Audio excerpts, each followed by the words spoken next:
Okay, yeah, yes కస్తూరి శ్రీనివాస్ గారు మీరేం చెప్తారు?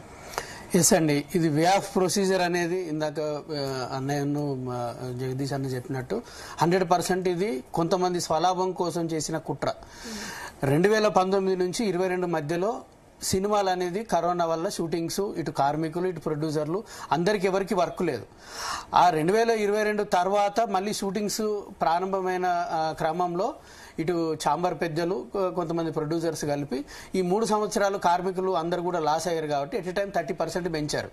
పెంచేసేసి ఇంకా రాబోయే 3 సంవత్సరాల వరకు అడక్కండి, ఎందుకనంటే ఈ 3 సంవత్సరాలు నిజంగా మీరు ఇబ్బందులలో ఉన్నారు, మేము ఇబ్బందుల్లో ఉన్నాం, ఎట్ ఎ టైం పెంచుతున్నాం కదా అని.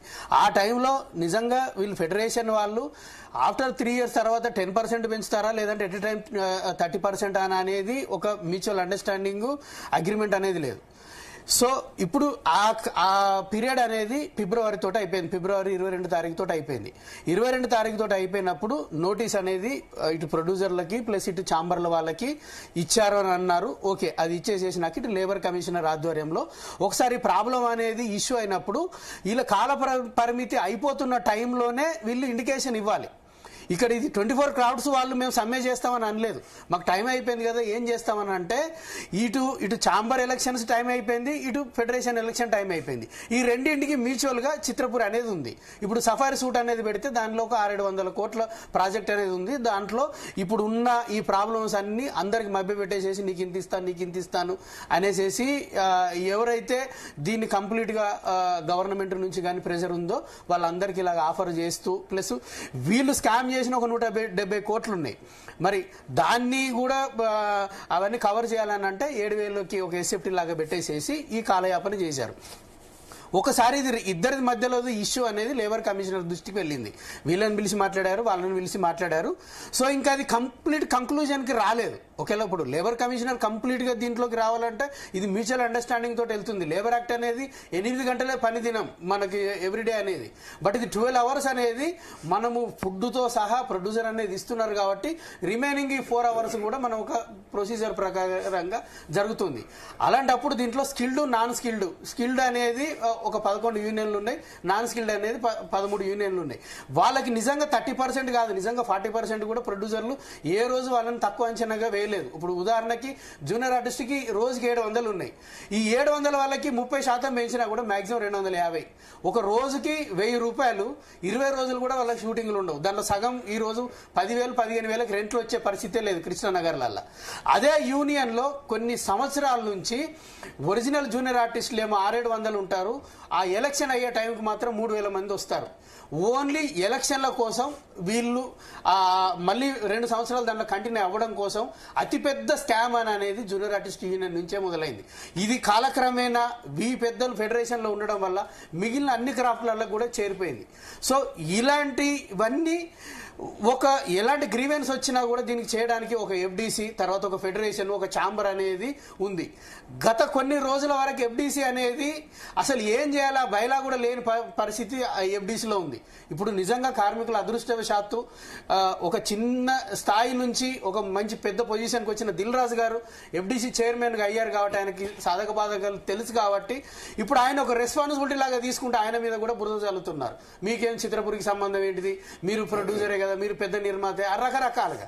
అరే ఆయనకి ఒక ప్రొసీజర్ ప్రకారంగా ఏది మంచి ఏది చెడు అని అనేది జరిగిన దానికి ఆయన సపోర్ట్ చేస్తూ ఉంటే ఆయనను కూడా ఇబ్బంది అనేది చేస్తున్నారు. ఇప్పుడు ప్రభుత్వానికి సినిమాటోగ్రఫీ ఉంటుంది, కార్మికులకు మధ్యలో ఎఫ్డీసీ ఉంటుంది. అదే ఎఫ్డీసీ అనేది ప్లస్ సెంట్రల్ సినిమాటోగ్రఫీ ఈ మొత్తం భారతదేశం మొత్తం ఉన్న కార్మికులలో హైయెస్ట్ మన 2 తెలుగు రాష్ట్రాలలోనే ఉన్నాయి. ఇప్పుడు మనం గూగుల్లో తీసుకుంటే 10,000 థియేటర్లలో 2 తెలుగు రాష్ట్రాలలోనే సుమారు మనకు 5,000 థియేటర్ల వరకు ఉన్నాయి. అంటే సినిమా మీద ఆధారపడి సినిమా మీద ప్యాషన్ మీద ఉండి భారతదేశానికి మనం ఎంత ఇస్తున్నాం అనేది చూడండి. ఇప్పుడు గూగుల్లో కూడా సెంట్రల్ గవర్నమెంట్ మినిస్ట్రీ ఆఫ్ ఎక్స్టర్నల్గా మీరు కొట్టి చూస్తే 2 సంవత్సరాలకి 18,000 కోట్లు ఓన్లీ ఫండ్ అనేది ఉంది. ఈ రోజు వరకు ఫెడరేషన్ నుంచి సెంట్రల్కి వెళ్ళలేదు. నేను లాస్ట్ టైం దస్వాలలో సెంట్రల్ మినిస్టర్ భూపేంద్ర యాదవ్ గారిని కలిసి చిత్రపూర్ ఇష్యూ ఇచ్చినప్పుడు మేము ఎలాంటి మెయిల్స్ కానీ రిసీవ్ కానీ మీ దగ్గర నుంచి తీసుకోలేదయ్యా, మరి మీ ప్రాబ్లమ్స్ అనేది ఉండి ఇక్కడ స్టేట్ సినిమాటోగ్రఫీ సెంట్రల్కి ఇచ్చేసేస్తే దాని నుంచి నేను ఆయన అడిగింది ఏంటంటే, సార్ మేము 1000 కోట్ల సినిమా చేస్తున్నాము, మా కార్మికుడికి ఒక ఏదైనా చిన్న కష్టం వస్తే హాస్పిటల్ లేదు, పిల్లలు చదువుకోవడానికి మంచి స్కూల్ లేదు, వాళ్ళు ఉండడానికి సొంత ఇల్లు లేదు, బట్ మేము మాత్రం బాహుబలి లాంటి పెద్ద పెద్ద సినిమాలు చేసినామని పిల్లలు చెప్పుకుంటున్నారు, బట్ వాడి కష్టం వస్తే మాత్రం లేదు అని అంటే దానికోసమే కదా ఇలాంటి అన్ని ఫండమెంటల్ రూల్స్ అనేది దాంట్లో కార్మికుల చట్టాలు అనేది దాంట్లో ఉన్నాయి. మరి ఏ రోజు మీకు ప్రాబ్లం అనేది వస్తే కదా దీన్ని అసంఘటిత కార్మికులు దీన్ని ఈఎస్ఐకి ఎందుకు అనుసంధానం చేయలేదు అవన్నీ కలిసి రాసి ఇచ్చేసేస్తే నువ్వు అడిగినవన్నీ కరెక్ట్ గా ఉన్నాయి, బట్ ఒక ప్రాపర్ అసోసియేషన్ నుంచి లెటర్ రావాలి అని నేను ఇవన్నీ మళ్ళీ ఫెడరేషన్ కి వీళ్ళందరికీ ఇచ్చా. ఈ రోజు వరకు ఆ లెటర్ వెళ్ళలేదు. ఎందుకనంటే దాని మీద ఆ బైలాస్ని వీళ్ళు పాటించరు. కేవలం చైర్ కావాలి, ఆ చైర్ అడ్డం పెట్టుకొని చిత్రపూరిలో ఉండాలి, 100 కోట్లు సంపాదించాలి, దీనిలో సంపాదించింది ఎవరెవరికి అనేది అధికారులని మొత్తం దీంట్లో డీసీఓ కమిషనరు వాళ్ళందరినీ తెలియకుండా ఈ రోజు ఎకనామిక్ అఫెన్స్ వింగ్ లో దాదాపు 14 కేసులు ఉన్నాయి. భవిష్యత్తులో ఈ అధికారులు మొత్తం జైల్లోనే కూర్చుంటారు. ఆ టైంలో ఎవరో ఒకరు పెద్ద లెవెల్ ఫోన్ చేసేస్తే వీళ్ళు అప్పటిదప్పుడు దీన్ని తప్పించుకుంటున్నారు, కానీ చట్టాల పరిధిలో నుంచి ఏ ఒక్కరు తప్పించుకోరు. ఎందుకనంటే ఇటు లేబర్ యాక్ట్లు కానీ కోఆపరేటివ్ యాక్ట్లు చాలా స్ట్రాంగ్ గా ఉంటాయి. అక్కడ ఇల్లు ఒకరి పేరు మీద ఉంటుంది, రిజిస్ట్రేషన్ ఒకరి పేరు మీద ఉంటుంది, కబ్జాలో ఒకరి పేరు ఉంటుంది. అంటే ట్రయాంగిల్ లో 3 జుట్టు ముడేసేసి దీన్ని కాలయాపన చేయడానికి. ఈ రోజు నిజంగా కార్మికులకు అనేది కష్టం వస్తే ఎంతసేపు పెద్దవాళ్ళు చిరంజీవి గారు ఉన్నారు, కరోనా టైంలో కొన్ని వేల మందికి ఆయన సహాయం చేశారు. అలాంటిది పెద్దవాళ్ళకి మేము ఇట్లా సమ్మె చేయబోతున్నాము, మేము రేపటి నుంచి షూటింగ్లు రాము అనేది ఒక అట్లీస్ట్ ప్రాపర్ నోటీస్ అనేది లేదు. రేపటి నుంచి 30% ఎవరిస్తే వాళ్ళని దీంట్లోనే డివైడ్ అండ్ రూల్ లాగా 13ని 11ని కలపొద్దని ప్రొడ్యూసర్లు అంటున్నారు. చిన్న వాళ్ళని ఖచ్చితంగా మనం ఆదుకోవాలి ప్రస్తుతానికి అని అంటే దీన్ని కలిపితే ఇటు వాళ్ళు అక్కడ చిత్రపూరి అనేది బయట రాకుండా ఉంటుంది. ఎప్పుడైతే అజిటేషన్ అనేది మొదలవుతుందో ఫెడరేషన్ ఎలక్షన్లు తర్వాత ఛాంబర్ ఎలక్షన్లు అనేది పోస్ట్ పోన్ అవుతాయి. ఇది దీంట్లో ఇందాక అన్నట్టు ఒక ప్రాపర్ కమిటీ వేసేసి బైలాస్ అన్ని రూల్స్ అండ్ రెగ్యులేషన్స్ కనుక పెట్టుకొని ఉంటే ఎంతమంది స్వార్థపరులు బయటకు వస్తారో అసలు చెప్పలేం దీన్ని. ఓకే, ఎస్, మనతో పాటు కార్తిక్ రెడ్డి గారు కూడా జాయిన్ అయ్యారు జూమ్ లో 24 క్రాఫ్ట్స్ నుంచి. నమస్తే కార్తిక్ రెడ్డి గారు. నమస్తే అండి. ప్యానెల్లో